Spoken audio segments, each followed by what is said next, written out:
Assalamualaikum warahmatullahi wabarakatuh.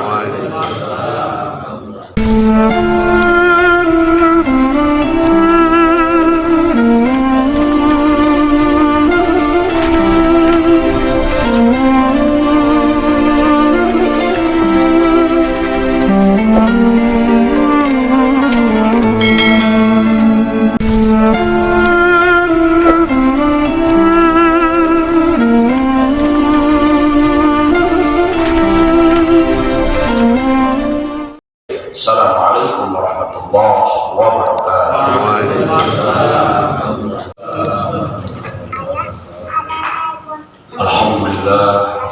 Alhamdulillah rabbil alamin alladzi an'amana bi ni'matil iman wal islam wa bi hidayatil quran wa ni'matis sihat wal afiyah wa alafa baina qulubina fa asbahna bi ni'matihi ikhwana.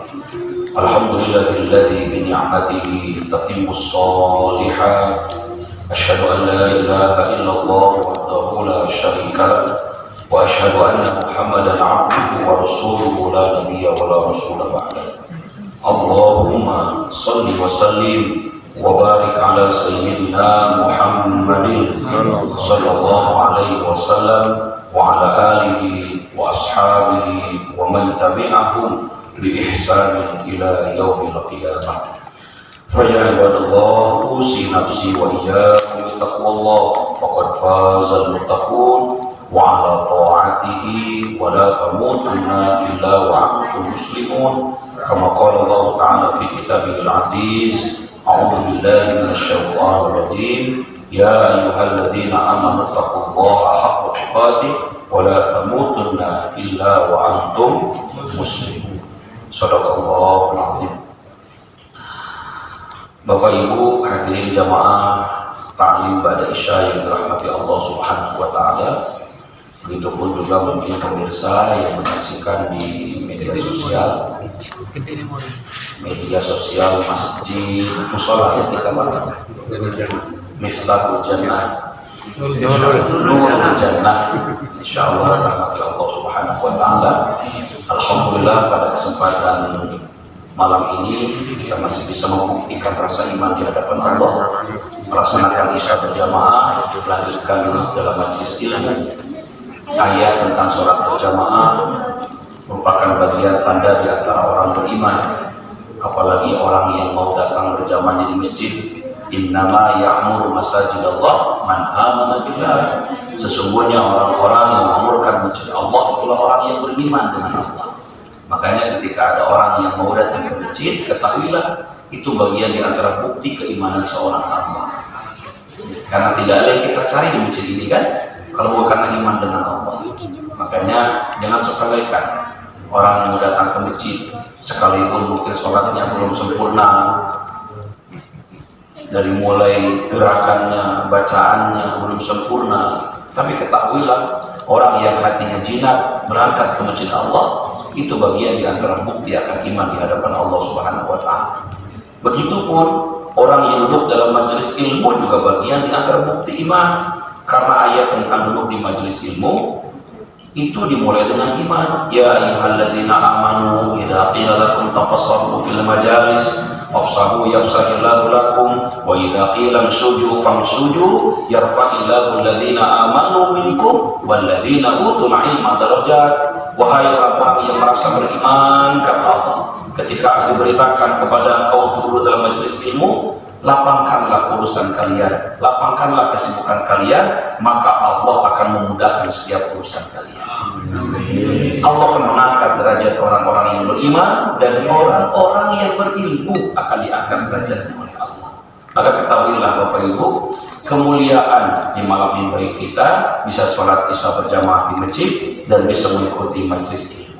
Ini bagian di antara bukti akan iman kita di hadapan Allah. Semoga Allah menerima amal ibadah kita, Allah berkenan menerima iman kita di hadapannya, Allah mengampuni semua dosa-dosa kita, dan Allah berikan kepada kita kemudahan-kemudahan dalam menjalani kehidupan kita ke depannya. Amin. Ya Allah, ya Rabbal Alamin.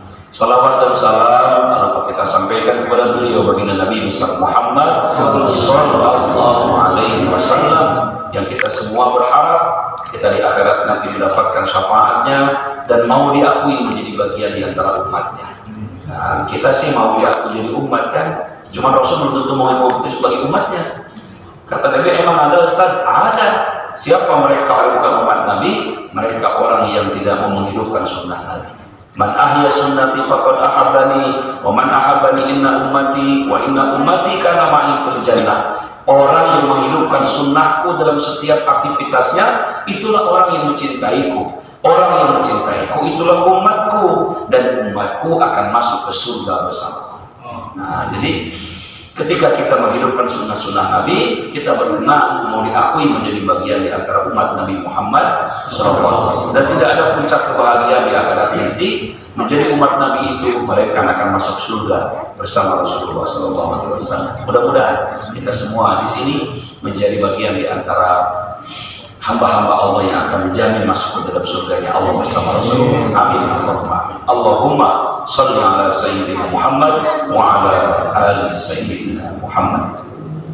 Baik Bapak Ibu jamaah rahmatullah, pada malam ini kita akan coba lanjutkan kajian kita. Sependek ingatan saya, kita masih bicara tentang dosa besar tarkus sholat, meninggalkan sholat. Dosa besar meninggalkan sholat. Jangankan meninggalkan dengan sengaja, orang yang lupa saja, ya, hendak dia qadha atau hendak dia kerjakan sewaktu dia ingat. Jadi kalau kita mungkin misalnya kemarin lupa nggak sholat zuhur, ingatnya sekarang, tuh jangan ditinggalkan begitu saja.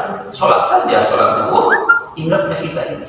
Nah, lupa saja wajib ditutupi Pak. Apalagi dengan sengaja kita meninggalkannya. Bahkan menyia-nyiakan saja, menunda-nunda waktunya saja, itu diancam dengan neraka wail. Fawailul lil musallin alladzina hum an sholatihim sahun. Celaka bagi mereka orang-orang yang sholat. Siapa? Mereka orang yang sholatnya lalai. Ditanya oleh sahabat, ya Rasul, siapa yang kau maksud dengan orang-orang yang sholatnya lalai itu? Nabi mengatakan, as-sholatu fi akhir waktu. Orang yang sholatnya di akhir-akhirkan dalam waktunya. Bayangin coba, tetap sholat dia, cuma ditunda-tunda, neraka wail, ancaman. Apalagi dengan sengaja ditinggalkan.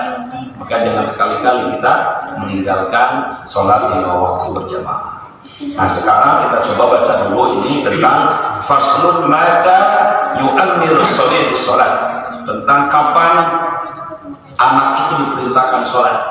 Nah, kapan seorang itu diperintahkan sholat. Ini untuk kita orang tua nih yang punya anak-anak, jangan lupa kita untuk mengajarkan, bahkan menjadi contoh bagi anak-anak kita melaksanakan sholat. Karena tidak ada perintah yang langsung khusus diajarkan oleh seorang ayah dan ibu kepada anak, melainkan apa? Ajarkan anakmu sholat.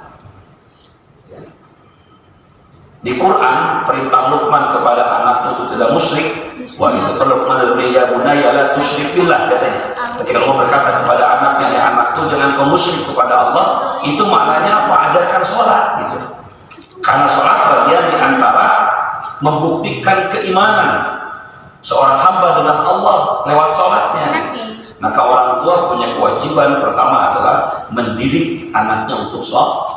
Apalagi setelah anak dikhitan. Khitan itu kan dalam Islam bukan sekedar memotong ya Pak, tapi khitan itu kan maknanya adalah fitrah. Al-fitrah itu khamsun katanya. Fitrah itu yang melekat dalam manusia ada 5. Salah satunya apa?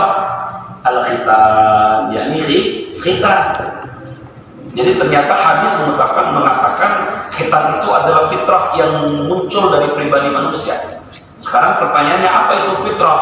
Disebutkan di Quran di surat 30 ayat ke-30, surat Ar-Rum ayat 30, fa'aqim wajhaka lid-dini hanifa fitratallahi allati fatara an-nas 'alaiha, maka hendakkanlah wajahmu kepada agama Allah yang lurus. Itulah fitrah yang Allah berikan kepada manusia. Jadi begini, ketika ada orang yang dia bisa menjadikan semua kehidupannya taat dengan agama Allah, mau mendekat dengan Allah, maka itulah fitrah yang sebenarnya. Jadi fitrah itu adalah ketika bisa menjadikan anak taat dengan Allah. Apa maknanya? Ketika anak sudah dikhitan, maka punya kewajiban orang tua untuk mendidik anaknya lebih dekat dengan Allah. Maka jangan sampai ada orang, mohon maaf, ya, sudah 30 tahun dikhitan belum dekat dengan Allah. Iya kan? Anak-anak umur 7 tahun sampai 9 tahun, ya, maghrib sudah di masjid, pada isanya baca Quran, ya kan, kemudian jam setengah 9 baru pulang ke rumah. Anak-anak baru dikhitan, belum balik baru dikhitan. Andaikan dia mati pada umur segitu pun gak akan dihisab oleh Allah. Iya kan? Nah, ini ada orang sudah 30 tahun, sudah 60 tahun umurnya, berarti sudah berapa? 50 tahun ke belakang dikhitan, masih belum dekat dengan Allah, khitan lagi itu. Sunat lagi tuh, ya kan? Makanya makna dikhitan itu apa? Dia mampu memotong nafsunya, memotong malasnya dalam sholat kepada Allah. Ya, maka kita akan lihat pada umumnya anak-anak kita dikhitan pada usia 7 tahun, ya kan? 5 kelas 1 SD, kalau mungkin kelas 5 SD. Ruwiyah Abu Dawud fi Sunan, riwayatkan oleh Abu Dawud dalam satu sunannya, anna Rasulullah SAW dalam kitab Sunan Abu Dawud, Rasulullah bersabda, qala murras sabiyyu bis salat idza balagha sab'a sinin. Perintahkanlah, ajarkanlah anakmu untuk sholat ketika masuk umur sab'a sinin. Berapa? 7 tahun. Jadi ternyata ketika selesai dikhitan anak kita, maka orang tua punya kewajiban untuk memerintahkan, mengajarkan anak untuk sholat dalam usia 7 tahun. Kalau dikurang itu boleh, nggak apa-apa. Tapi minimal usia-usia 7 tahun itu kan usia sudah bisa membedakan mana baik, mana buruk, mana pantas, maka tidak. Kalau dia ke masjid, makanya dia tahu, bisa diem kalau sudah usia 7 tahun, 8 tahun gitu. Tapi kalau usia 3 tahun bawa ke masjid, ya nggak bisa diem, dia mau kayak mana juga, ya kan agak kikuk kitanya gitu kan. Nah, maka kalau mengajarkan dengan baik, nah, pada usia 7 tahun itu akan lebih mantap jiwanya. Kata Nabi, ajarkan anakmu untuk sholat pada usia 7 tahun. Fa'idha balagha 10 sinin, kalau dalam usia 10 tahun, fadribu 'alaiha, maka pukullah anakmu itu kalau tidak mau sholat. 7 tahun ajarin, udah 10 tahun gak mau sholat, pukul, kata Nabi. Ya, ini pukul di sini maknanya bukan pukul fisik lah gitu ya. Artinya orang tua lebih tegas. Iya kan, lebih tegas kepada anak. Kalau anak 10 tahun gak mau sholat, 10 tahun itu kelas berapa ya Pak?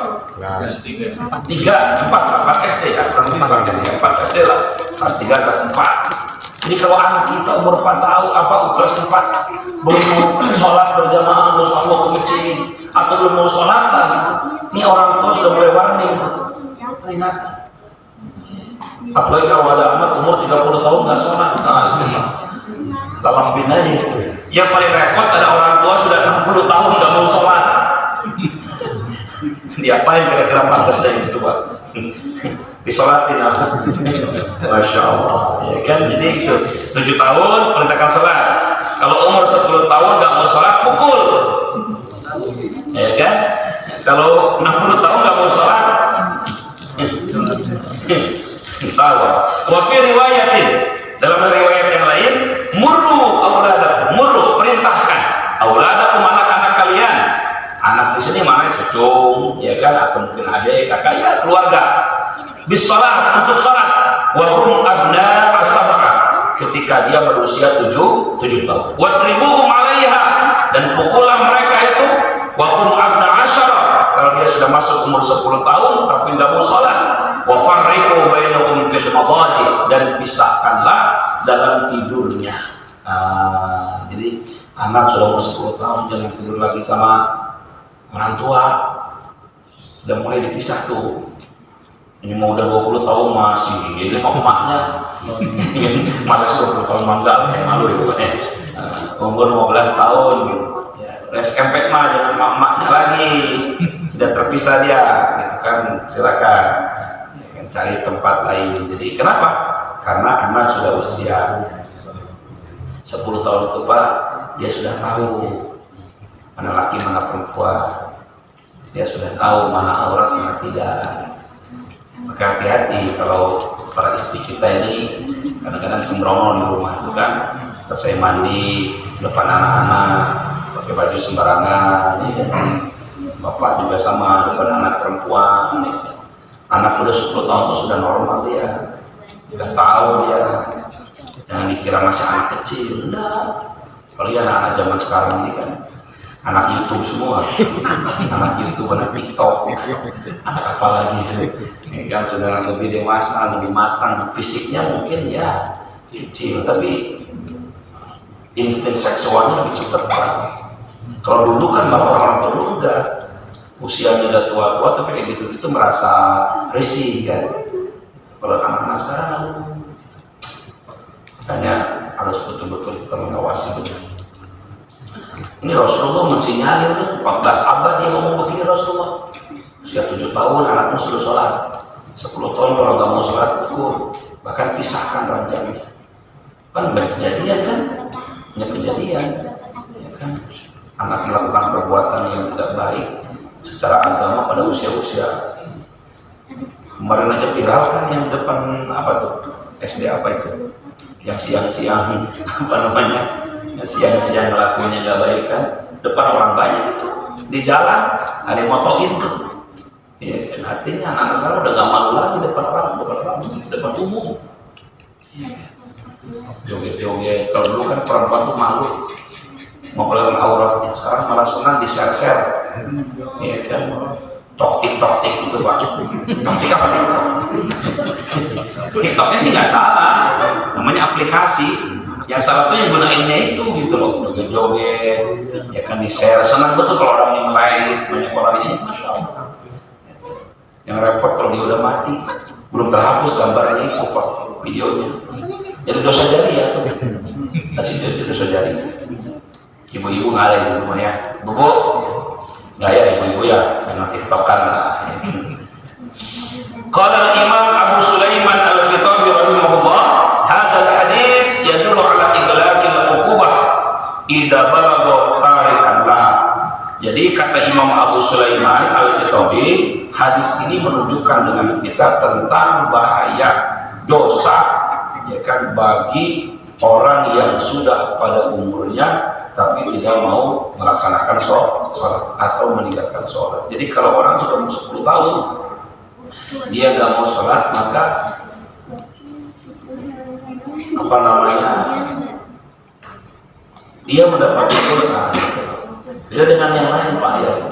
Walaupun anak itu belum balik secara apa namanya kebiasaan, kalau umur 10 tahun tuh tetap harus sholat. Kalau enggak boleh dihitung tuh, ya kan, baik dan buruknya itu pada usia 10 tahun itu mah. Wa kana ba'du ashabil Imam Asy-Syafi'i, sebagian pendapat sahabat Imam Syafi'i rahimahullah taala, yahtaju bihi fi wujubi qatlihi, bahkan katanya apa, wajib qatlihi itu apa tuh, dibunuh, idza tarkuha muta'ammidan ba'dal bulugh, apabila dia meninggalkannya sudah balik dengan sengaja. Mau nggak Pak?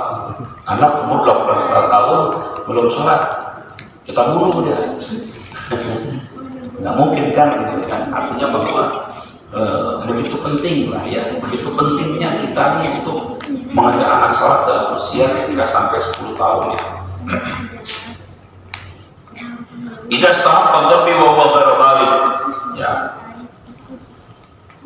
berhak ketika dipukul, ya kan, ketika dia sudah mencapai balik. Wa qad ikhtalafa ulama rahimahullah fi hukmi tariq shalah, walaupun memang banyak perbedaan di antara ulama tentang hukum orang yang meninggalkan sholat. Faqala Malik Asy-Syafi'i wa Ahmad, pendapat Imam Malik, Imam Syafi'i dan Imam Ahmad, tarikh salat yaqtulu darban bisayf fi rukubatihi. Orang yang meninggal sholat itu dibunuh dengan cara penggal dari lehernya, gitu kan? Summa ikhtalafu fi kufrihi. Cuman berbeda dalam hal masalah keputusan kafir apa tidaknya. Idza tarakaha min ghairi amrin hatta yaruju waqtuha. Apabila dia meninggalkannya dengan tanpa ada uzur sampai keluar dari waktunya, maka dia jatuh kepada kafir. Qala Ibrahim an-Nakhai wa Ayyub as-Sakhtani wa Abdullah bin Mubarak wa Ahmad bin Hanbal wa Ishaq bin Jurayd huwa kafir. Ya kan?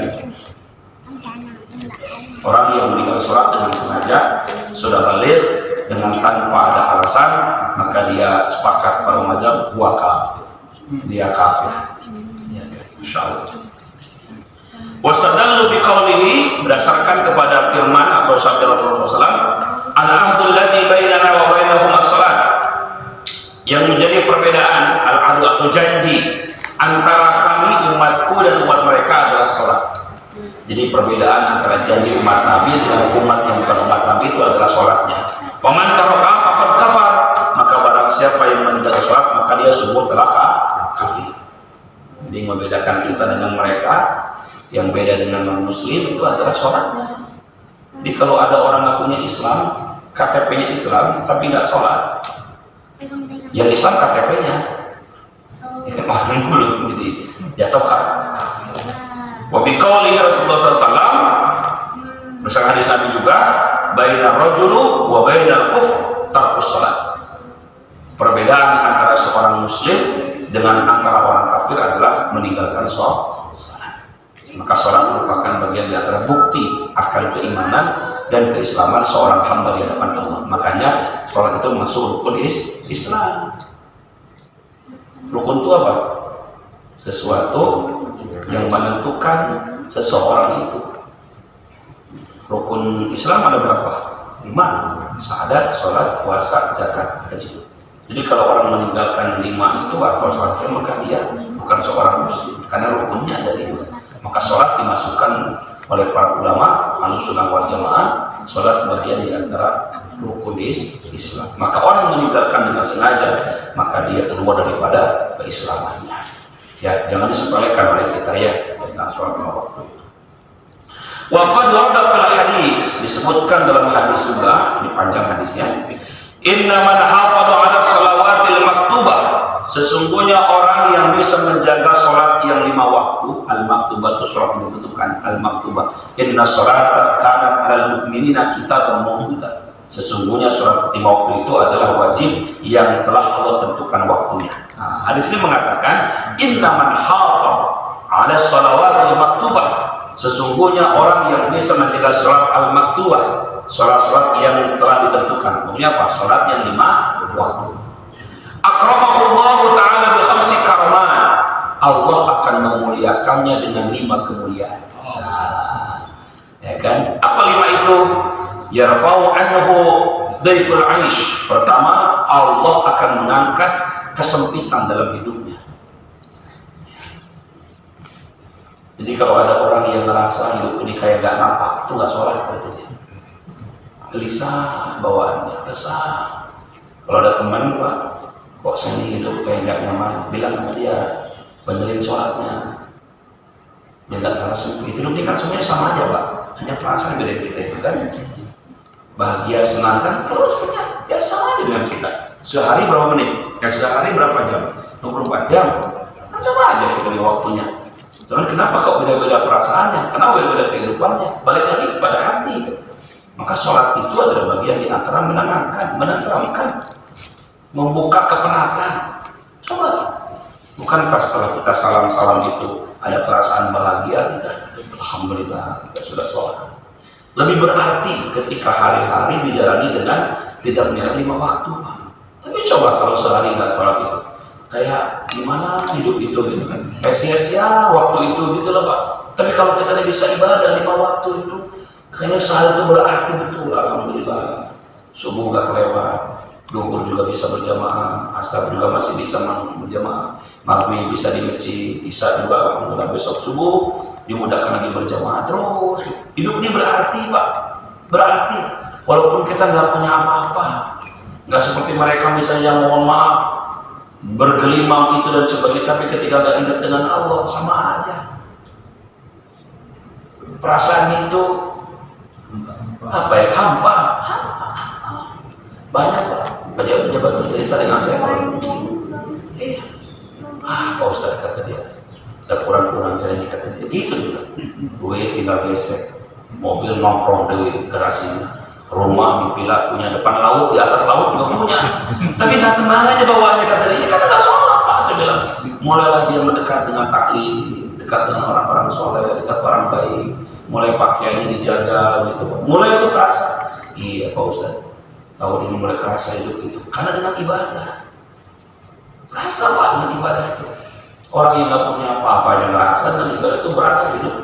Apalagi orang yang nggak punya apa-apa, nggak pernah sholat, udah itu nipu ujungnya, berantem ini ke sana tuh. Ya sulit dikit stres, naik ke lantai 10, terjun dari sana, bunuh diri namanya Pak.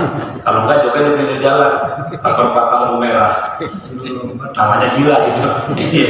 Iya stres tuh orang katanya, kan begitu Pak. Maka betul itu, sholat itu bisa menenangkan kita. Ala bizikrillah tatma'innul qulub. Ingatlah dengan zikir. Zikir itu maknanya apa? Sholat. Ingatlah dengan sholat kepada Allah, tatma'innul qulub, menenangkan dirimu, menenangkan. Ya, itu aja. Maka kan kata Nabi, kalau kita marah, rasa kehilangan, kan pertama wudhu ya. Kalau enggak wudhu kita duduk. Nah, kalau masih marah juga sholat, itu menenangkan diri. Mana teman punya masalah apa? Coba dibawa sholat, bawa sholat, ya lebih tenang, sujudnya lebih enak. Nah ini yang pertama, orang yang bisa menjaga sholat lima waktu yang pertama, Allah muliakan dengan apa? Diangkat kesempitan dalam hidup. Yang kedua, wa adzabul qabr, Allah angkat siksa di alam kubur. Insyaallah. Ini adalah alam pertama di akhirat, nanti alam kubur dulu Pak.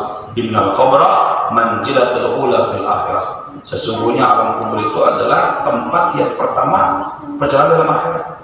Kalau kuburnya sudah selamat, kesannya selamat Pak. Kalau kuburnya udah gak karu-karuan, kesannya terus tuh. Hisabnya, mizannya, siratul musiratnya, sampai kepada mohon maaf, ujungnya akan neraka. Tapi kalau kuburnya sudah nyaman, sudah menjadi bagian dari raudatul jin, raudatun min riyadil jinan, sudah taman-taman surga, dia sudah menikmati alam kuburnya. Sholat menjadi temannya, gitu ya, sedekah jadi temannya, terang di alam kuburnya. Dan alam kubur itu adalah alam yang pertama. Dan semua di antara kita pasti mengalami itu. Maka kegelisahan yang muncul di hati orang sudah tua itu kan kematian. Kan nggak bisa diulang lagi kan waktu ini. Mohon izin Pak, bukan takut-takutin, sama saya juga, namanya mati kan kita nggak tahu. Tapi kan biasanya orang yang sudah melampaui batas umur kan dia lebih dekat dengan kematiannya dibanding yang masih muda. Kalau ada di antara bapak sekarang sudah 60 tahun, anggap aja 70 tahun umur kita kan tinggal 10 tahun lagi. Jadi kalau anak-anak kita masih 20 tahun masih lama kan. Tapi kita yang sudah 60 tahun ini kan, kalau sampai usia Nabi aja 63 Nabi, berarti tinggal 3 tahun lagi. 3 tahun lagi kita menghadapi alam kubur itu. Kalau kita nggak siap, maka salah satu olahraga apa? Sholat 5 waktu. Maka maksimalkan dalam sholat itu. Karena Allah menjamin orang yang sholatnya terjaga, yarqau min adzabil qabr, Allah akan angkat siksa di alam kuburnya. Nah, mudah-mudahan siapapun di antara kita ini ya Pak, terbebas oleh Allah dari siksa di alam kubur. Siapapun di antara kita akan dimandikan jenazah ini, akan dikafani jenazah ini, bahkan badan kita pun disolatkan dan masuk ke liang kubur. Dan nggak punya teman kan? Kalau kita di dunia masih enak, bisa minta tolong Pak, sakit juga, ada istri, ada anak tetangga. Di alam kubur nggak bisa. Gedor-gedor apa dalam kubur? Ya nggak bisa. ATM aja nggak ada. Nggak apa-apa, nggak bisa. Dan itu adalah alam pertama kita. Satu, diangkat kesempitan dalam hidup. Dua, diangkat siksa alam kubur. Yang ketiga, wa yu'tihi kitabahu biyamini, akan diberikan catatan amalnya dengan sebelah kanan oleh Allah. Maksudnya apa? orang yang sholatnya terjaga, maka semua amal-amal yang kecilnya itu Pak akan diangkat oleh Allah, tertulis rapi dihitung oleh Allah. Itu yang kata Nabi, hisab yang pertama itu adalah sholat. Kalau sholatnya benar, maka semua amalnya diterima. Kalau sholatnya nggak benar, semuanya ditolak. Nah, dalam hadis ini, jadi orang yang menjaga sholatnya, yu'tihi kitabahu biyadihi, Allah akan memberikan catatan amalnya dengan sebelah kanannya. Maksudnya apa? Semua amal-amal kecil itu akan rapi, karena sholatnya rapi. Jadi sholat itu bagaikan tiang, ya, begitu ya, yang akan merangkul semua amal-amal yang lain. Tapi kalau bapaknya mohon maaf, rajin sholawat, rajin puasa, rajin silaturahim, tapi nggak pernah sholat, itu amal itu nggak akan dicatat oleh Allah, sia-sia semuanya. Maka sholat menjadi padan. Tiga. Yang keempat, wa yamurru 'ala sirati kalbarqil khatif. Masya Allah. Orang yang bisa menjaga sholatnya apa? Yamurru 'ala sirat, dia akan melewati jembatan sirat nanti kalbarqil khatif, seperti kilat yang begitu cepat. Nah, ya kan? Kalau kita melewati jembatan sirat itu kan dalam beberapa riwayat bagaikan rambut dibelah 7 katanya. Kita baru rambut 7 Pak, kita dikasih jembatan aja, kalau jembatan cuma satu tiang aja kan kita kadang-kadang takut jatuh kata kita. Itu nanti di akhirat nanti orang-orang yang sering menjaga sholatnya akan melihat jembatan itu sebagaimana luas, kayak jalan tol begitu. Tapi orang yang nggak sholat itu akan ketakutan dia bawaannya. Ketika menyeberang itu dia nggak bisa, gugup, gelisah. Di pandangan dia seakan-akan ini nggak bisa diseberangi oleh dia. Nah gitu maksudnya. Maka sholat itu menenangkan dalam hidup kita. Sholat itu menjadi terbuka kepenatan kita. 5 waktu. Nah, ya kan? Terakhir, wa yadkhulul jannah bi ghairi hisab. Orang yang bisa menjaga sholat apa? Yadkhulul jannah, akan masuk ke dalam surga bi ghairi hisab, dengan tanpa hisab. Masya Allah. Dibuka langsung sama Allah, masukin aja tuh. Bapak udah punya kartu as gitu kan. Masuk. Kata dia kan, ada orang dalam. Nggak usah dicek lagi, cuma masukin aja itu katanya. Dunia sudah gini tuh, dunia sama Allah udah dekat, kata masuk. Dia itu Pak. Tapi kalau orang yang nggak pernah sholat, maka Allah nggak kenal juga sama dia, nggak pernah nadab 5 waktu, nggak pernah datang ke masjid. Ya. Nah ini 5.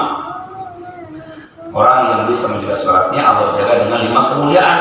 1, diangkat kesempitan hidupnya. 2, diangkat siksa kuburnya. 3, diberikan catatan amalnya. Yang keempat, akan melewati syarat dengan sebagaimana kilat. Yang kelima, masuk surga dengan tanpa hisab. Masya Allah. Wa man tahawana biha aqabahu Allah bi 15 uqubah. Dan orang yang sering menyia-nyiakan sholat, maka Allah akan menghukumnya dengan 15 kali hukuman. Nah, ya 15 kali ini ancamannya. Khamsu fid dunya, 5 di dunia. Wasalasu indal maut, 3 ketika menjelang mati. Wasalasu fil qabri, 3 ketika di alam kubur. Wasalasu inda khurujihi minal qabr, dan 3 ketika dibangunkan atau keluar dari alam kubur. Wahidun fil akhirah, dan 1 ketika nanti di ujung akhiratnya. 5 di dunia, 3 ketika mati. 5 tambah 3 berapa? 4. 3 ketika di alam kubur 11. 3 ketika dibangkitkan dalam kubur 14. 1 ketika di akhirat nanti 15. Ini ancaman 15 bagi orang yang sering menyia-nyiakan sholat. Fa'ammal lati fid dunya, adapun di dunia 5 yang tadi itu. Fal'ula yang pertama, yanzi'ul barakah min umrihi, akan dicabut keberkahan dari umurnya. 60 tahun nggak berasa, 60 tahun nggak ada berkah, nggak ada baik-baiknya, dicabut keberkahan dari Allah. Yang jiul barokah min umri, akan diangkat keberkahan dari umurnya tadi. Hidupnya merasa gersang, merasa hampa, gersang, ketakutan aja, cabut keberkahan, nggak ada manfaat. 60 tahun panjang umur tapi nggak mau sholat, bagaikan pohon apa tak berbuah katanya, atau pohon apa namanya, daunnya rimbun, buahnya nggak ada. sepohon kayu, daunnya rimbun, lebat bunganya, serta buahnya. Walaupun hidup 1000 tahun, kalau tak sembahyang apa gunanya? Walaupun hidup 1000 tahun, kalau tak sembahyang apa gunanya? Mau Pak umur 1000 tahun? Kebayang nggak wajah kita 1000 tahun kemana? Jangan mau, apa 1000 tahun nggak sholat? Ya kan, mendingan 70 tahun cukup lah. Tapi sholatnya dijaga gitu maksudnya. Dicabut keberkahan oleh Allah dari umurnya. Wasannya yang kedua, yamahu sima'us solihina min wajhihi, akan diangkat aura kesolehan dari wajahnya. Ya kan, orang yang nggak sholat itu aura wajahnya itu nggak ada nilai-nilai kebaikan. Aura kesolehan. Tapi kalau orang sering sholat itu kelihatan aura wajahnya itu. Kita sudah bisa menilai itu gitu. Ini orang soleh, ini orang baik. Nah, sholatnya dia orang yang nggak sholat diangkat aura kesolehan. Tipikalnya itu pemarah, ya kan, pendendam, gitu kan. Insyaallah. 3, wasalisa kullu amalin ya'malahu la ya'jarahu Allah. Setiap amal yang dia kerjakan tidak mendapatkan pahala dari Allah kalau dia nggak sholat. Tadi karena sholatnya nggak ada, maka setiap amalnya tertolak oleh Allah. Warabi'ah yang keempat, la yarfa'u lahu du'a'u ila sama. Orang yang nggak sholat itu apa? Nggak akan diangkat doanya ke langit, nggak diterima doanya. Maka jangan minta doa sama orang yang nggak sholat, Pak. Minta doa sama orang yang sholat tuh. Jangan minta doa sama orang yang nggak sholat, Pak. Makanya kalau takziah itu undang orang yang sering sholat, yang undang orang nggak pernah sholat, percuma aja, boros dibesek nanti, boros diberkah. Makanya jamaah masjid aja undang jamaah masjid, Pak Haji, tolong ya Pak Ketua Masjid, jamaahnya kirim semua ke rumah, apa takziah, doain Bapak, nah, gitu ya. Kalau yang nggak pernah ke masjid ngapain? Habisin besek aja, datang juga dia pengen besek. Ya kan, doanya nggak diangkat sama Allah ke langit. Yang kelima, laisa lahu haqqun fi du'a'is sholihin. Orang yang nggak sholat itu apa? Dia tidak mendapatkan bagian doa dari orang-orang soleh. Udah nggak bisa doain orang, dia nggak dapat doa dari orang soleh, nggak dapat bagian. Karena doa yang sering kita baca tiap Jumatan ya, Allahumma gfir lil muslimina wal muslimat wal mu'minina wal mu'minat al ahya'i minhum wal amwat. Ya Allah, ampunilah dosa muslim laki-laki, muslim perempuan, mukmin laki-laki, mukmin perempuan, baik yang masih hidup maupun yang telah mati. Siapa mereka itu? Orang yang rajin sholat. Kalau yang nggak pernah nggak dapat bagian doa itu tuh. Gitu maksudnya, nggak dapat bagian doa. Udah dia nggak bisa doain orang, dia pun nggak dapat bagian doa dari orang lain.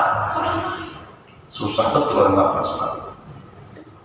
Nah ini 5 di dunia ya, nggak ancamannya. Satu tadi apa? Diangkat keberkahan dari umurnya, dicabut kesolehan dari wajahnya. Yang ketiga, amalnya tidak mendapatkan pahala dari Allah, setiap amal kecilnya. Yang keempat, doanya tidak akan diangkat sampai ke langit dan diterima gitu loh. Yang kelima, tidak mendapatkan bagian doanya orang soleh. Ini 5 ancaman di dunia. Setengah 9. Cukup ya? Itu aja Pak. Sejam ya. Yang mudah-mudahan manfaat. Ada pertanyaan? Nanti kita lanjutin lagi tuh. Ini baru 5. Kan tadi berapa? 5 di dunia, 3 di alam, 3 ketika mati, 3 ketika di kuburan, 3 ketika dibangunkan ke kubur, 1 ketika di akhirat.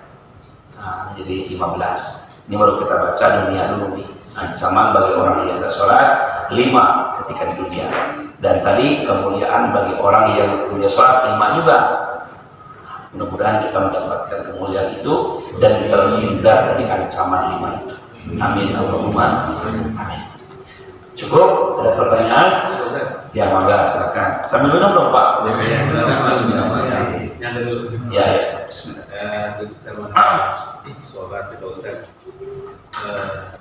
Kalau misalnya dalam Al-Quran surat bahwa sholat itu yang tidak khusyuk tidak ada diterima. Sholat itu arti istilah khusyuk itu. Wasta'inu bis-sabri was-salah wa innaha lakabiratun illa 'alal khashi'in. Minta tolong engkau dengan sabar dan sholat. Sesungguhnya sabar dan itu berat kecuali bagi orang-orang yang khusyuk. Siapa orang khusyuk itu? Alladzina yadulluna annahum mulaqqa bihim wa annahum ilaihi raji'un. Yaitu orang yang dia menyangka atau menganggap dia akan bertemu dengan Allah dalam sholatnya. Jadi Bapak Ibu, yang disebut dengan khusyuk dalam beberapa tafsir kata ulama pertama adalah orang yang dia memahami apa yang dibaca dalam sholatnya. Itu cara khusyuk itu. Jadi Bapak harus paham bacaan yang dibaca dalam sholat. Dari mulai takbir itu apa artinya, iftitah itu apa terjemahannya. Ya minimal kita bisa paham, walaupun nggak sampai terjemah, tapi paham. Al-Fatihah ya, makanya ikutin kalau ada kajian-kajian Al-Fatihah ya, kalau baca terjemahnya oleh kita dipahami oleh kita. Jadi kita baca Al-Fatihah itu seakan-akan kita paham. Yang kedua memang gerakannya harus bagus, belajar gerakan sholat yang benar ya kan. Nah, tapi lihat Bapak Ibu, antara bacaan dengan gerakan boleh jadi mungkin kita nggak bisa sempurna. Ada orang yang bacaannya mungkin nggak hafal, ada orang yang mungkin gerakannya nggak sempurna karena kondisi fisiknya, sujudnya nggak bisa rapi, rukunya nggak bisa lurus, duduknya nggak bisa tumanina karena mungkin diabetes, rematik, asam urat, sujudnya nggak bisa lama vertigo, Ustaz, lama sujud jungkir juga nanti. Nah, oke lah, gerakan dan bacaan mungkin kita ada darurat, kondisi yang tidak bisa kita samakan, fisik orang, fisik kita nggak bisa. Tapi yang ketiga, rukun qalbiyah, apa itu? Hatinya. Ini mana khusyuk itu? Hatinya. Jadi ketika sholatnya usahakan Allah ada, sedang kita lagi berhadapan dengan Allah. Jadi sebut dengan sholatul muwaddi'in katanya. Sholatnya seakan-akan memang dia berharap betul dengan Allah Subhanahu wa Ta'ala. Nah, andai kata kita sudah begitu nggak bisa juga, minimal kita bisa menjaga sholat dalam konteks keseharian kita. Ya, karena suatu adalah mencegah perbuatan fasa dan munkar. Jadi bekas-bekas sholatnya itu ada dalam setiap kehidupan kita. Jadi pada sholatnya kita berikan nyaman kepada orang, ya, nggak dengki dengan orang, nggak jahat dengan orang, begitu. Itu mana satu tulisan. Jadi tidak hanya gerakannya yang bagus, tidak hanya bacanya yang bagus, tidak hatinya pas kepada Allah, tidak hanya itu, tapi seusai sholatnya dia bisa menjaga dirinya dari perbuatan-perbuatan fahsya dan munkar, ya kan, menjaga matanya dan melihat yang tidak baik-baik gitu, hanya melihatkan kepada hal yang baik-baik saja, di telinganya hanya mendengar yang baik-baik, gak mau dengar yang gak baik, tangannya menyentuh yang baik-baik, gak menyentuh yang bukan haknya, yang bukan muhrimnya, yang bukan haknya, dia gak mau. Kakinya melangkah ke tempat yang baik-baik, gak mau melangkah ke tempat yang maksiat, gitu loh. Jadi dijaga kehidupan dengan sholatnya. Jadi bukan hanya pas sholat subuh duhurnya, enggak, tapi dia jaga dari subuh menjelang sampai ke duhurnya. Dia jaga duhur sampai ke asarnya, kerjaannya dijaga, keluarganya dijaga dengan aturan Allah. Itulah makna sholat sesaat. Itulah orang khusyuk. Jadi orang khusyuk itu tidak hanya pada sholatnya saja, tapi dia bisa menjaga badannya dan jiwanya di luar sholatnya. Baru itu namanya khusyuk sholatnya. Itu yang bisa saya sampaikan dari beberapa pendapat para ulama. Mudah-mudahan Bapak Ibu, kita berdoa dengan Allah semoga sholat kita ini bisa menjadi apa ya, filter lah, penyaring dalam setiap kehidupan kita ya, menjadi apa, benteng dari berbuat maksiat, mau nipu, mikir kita, masa iya saya sering sholat kok nipu orang, masa iya saya sering sholat masih senang nontonnya gak benar, masih juga sholat masih senang ngomongin orang, malu dengan sholatnya gitu loh. Sholatnya menjadi perangai, sholatnya menjadi wijah, menjadi benteng dari perbuatan masih malu. Atau kan sering sholat saya masa pendendam, masa pemarah, dia akan lembut hatinya, akan memaafkan orang lain karena sering sholat. Begitu ya, Pak. Bisa nanti dilihat dari sumber yang lain. Saya hanya bisa mengatakan itu. Mudah-mudahan makanya orang yang sholatnya bagus itu Pak akan terlihat dari kehidupan sehari-hari.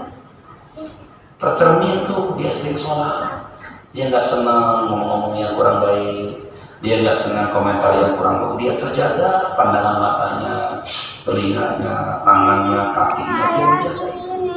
Inna sholata tanha 'anil fahsya'i wal munkar wa dzikrullahi akbar. Salat itu bisa mencegah perbuatan fahsya dan munkar. Karena apa? Dzikrullahi akbar. Engkau merasa melihat atau dilihat oleh Allah. Diawasi oleh Allah. Cukup? Ada lagi? Ibu mananya, Bu? Mana Pak? So.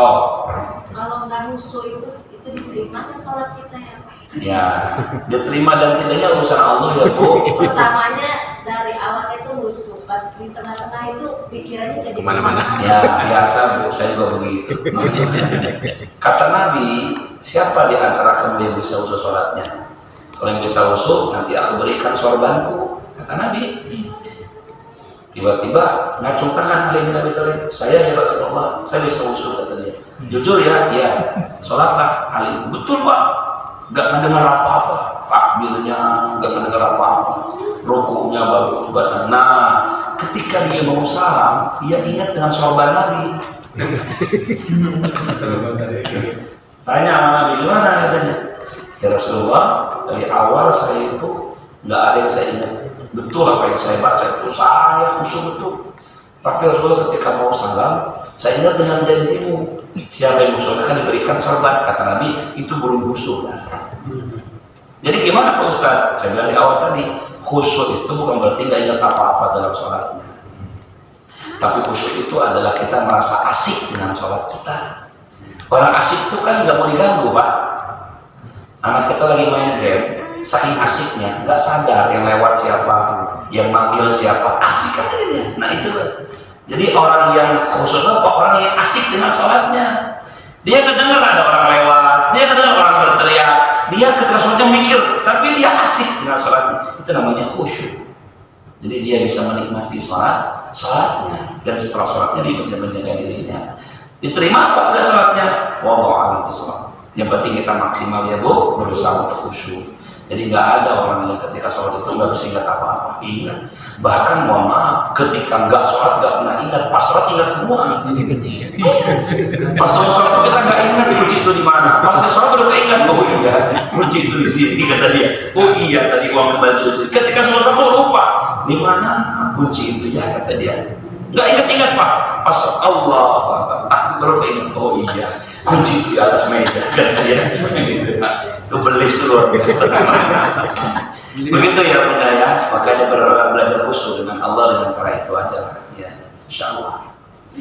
Berjamaah nih karena sholat khusyuk ya kan. Kemudian tepat pada waktunya tuh sholat khusyuk itu sama. Gerakannya bagus, bacaannya bagus, itu bagian dari kekhusyuan dalam sholat. Insya Allah. Cukup? Ada lagi? Cukup lah ya. Bismillah. Yang lain juga punya jahe, saya ada jahe. Sebenarnya deh jahe. Yang buatin banyak rezeki mudah-mudahan. Banyak rezeki, murah jodohnya. Model anak-anaknya maksudnya. Enak banget. Terima kasih banyak. Dapat rezeki bersama Bapak menanggil saya insyaallah. Cukup ya Pak. Alhamdulillah bismillahirrahmanirrahim. Alhamdulillahirabbil alamin. Hamdan syakirin hamdan na'imin. Allahumma ij'al jam'ana hadza jam'an marhuman wa tafarraqana min ba'di tafarruqan ma'suma. Allahumma rabbana zidna ilman nafi'an warzuqna fahman wa 'amalan maqbulan shalih. Jangan lupa like, subscribe, and share.